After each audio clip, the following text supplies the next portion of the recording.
Europe 1. Vous écoutez Culture Média sur Europe 1, 9h30, 11h avec Thomas Hill et avec Maurice Barthélémy ce matin, comédien et réalisateur du film Tout le bleu du ciel, adapté du roman de Melissa d'Acosta. Le film est à voir en ce moment sur Netflix. Tu oublieras tout ce jour, tout ce temps qui n'a pas tourné qu'à nous se réveille au matin. Tes bras autour de mon cou et l'amour que l'on faisait n'importe où. Pour la faire en entier celle-là. Tu m'oublieras, le tube de la Rousseau, c'est la chanson fil rouge dans votre film Maurice Barthélémy, Tout le bleu du ciel, l'histoire d'Émile. Émile, 26 ans, atteint d'un Alzheimer précoce, qui cherche un compagnon de route pour le dernier périple en van de sa vie, un périple d'1 an, le temps qu'il lui reste à vivre selon les médecins, qu'il fuit comme la peste. Et très vite, Joanne répond à l'appel, une jeune femme taiseuse et mystérieuse. Jeune homme condamné par une forme d'Alzheimer précoce souhaite prendre le large. Recherche compagnon ou compagnonne d'aventure pour partager avec moi ce dernier voyage. Joanne ?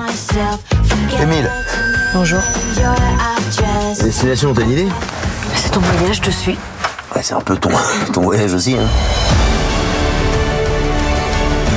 Tu sais quoi, je voulais voyager parce que j'ai besoin un peu d'aventure, de vie. C'est quoi ce qu'il a ? Il a une maladie neurodégénérative, il se rend pas compte de ce qu'il fait.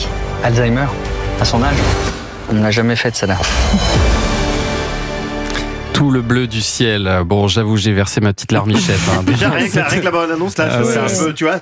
C'était le but. C'est très émouvant. C'est vraiment une très jolie histoire. J'ai pas envie de tout dévoiler ce matin, mais pour résumer, on pourrait dire, Maurice Barthélémy, que c'est l'histoire de deux personnes qui cherchent à fuir la réalité. Un peu ça. Ouais, c'est-à-dire que lui, il apprend qu'il a cette maladie où il va vraiment pas s'en sortir, et donc il décide de prendre la route et donner priorité à ses derniers jours. Donc lui va un peu de la vie vers la mort, alors qu'elle fait le chemin inverse, puisqu'elle a connu un deuil, et elle va de la mort vers la vie, et c'est comment ces deux êtres se croisent et vont partager un moment ensemble. Ouais. Et c'est vrai qu'il y a une forme de suspense aussi, parce que Émile vit avec ce compte à rebours au-dessus de sa tête, et puis Joanne, elle, on ne sait pas ce qui l'a amenée dans cette histoire, pourquoi elle porte le deuil sur elle.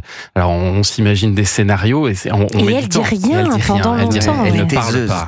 Ouais, elle a un look particulier, elle est toute en noir avec un chapeau noir. Enfin, elle est décrite comme ça dans le roman de Melissa d'Acosta. Ouais. Et c'est vrai que c'est un personnage assez énigmatique qui, petit à petit, au fur et à mesure de l'histoire, se découvre. Ouais. Et puis évidemment, un homme et une femme qui partent ensemble vers l'inconnu et qui sont en plus très beaux tous les deux dans un van. Et puis c'est pas Bernard et Josiane, hein, c'est Camilou et Hugo Becker, les acteurs. Ouais. Bon, on se dit qu'il y a peut-être avoir Bernard et Josiane, bien sûr, évidemment, pas mal. Mais on se doute bien qu'il y a des sentiments qui vont émerger.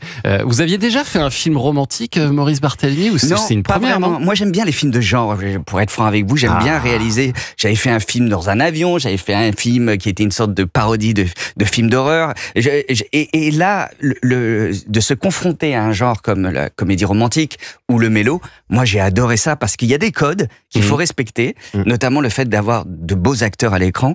Ça, ils sont très beaux, hein, tous les deux. Ça, faut dire pas dire le contraire. Pas mal. Et en même temps, de me confronter à un roman auquel beaucoup de gens attendaient une transposition à l'écran. Donc je savais que j'avais pas mal d'enjeux. Roman de Melissa d'Acosta. Beaucoup amusé. Vous l'aviez lu, ce livre, Maurice Barthélémy ? Je l'ai lu après l'avoir réalisé. Ouais.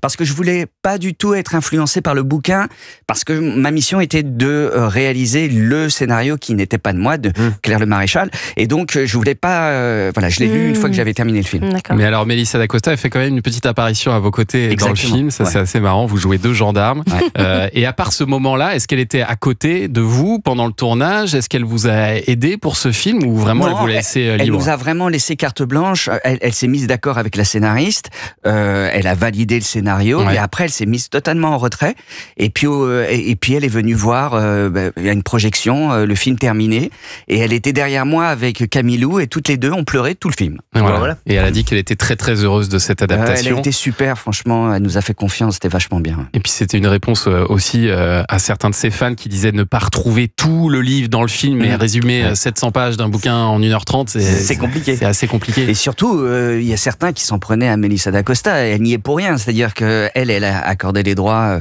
à la production, et c'est la scénariste qui a transformé son histoire en scénario. Donc s'il y a des gens auquel il faut s'en prendre, c'est plutôt à moi, mais surtout pas à Dacosta. Puis il y a forcément des impasses, on est obligé. Forcément. En tout cas, ces gens, c'est surtout pas qu'ils aillent voir Monte Cristo.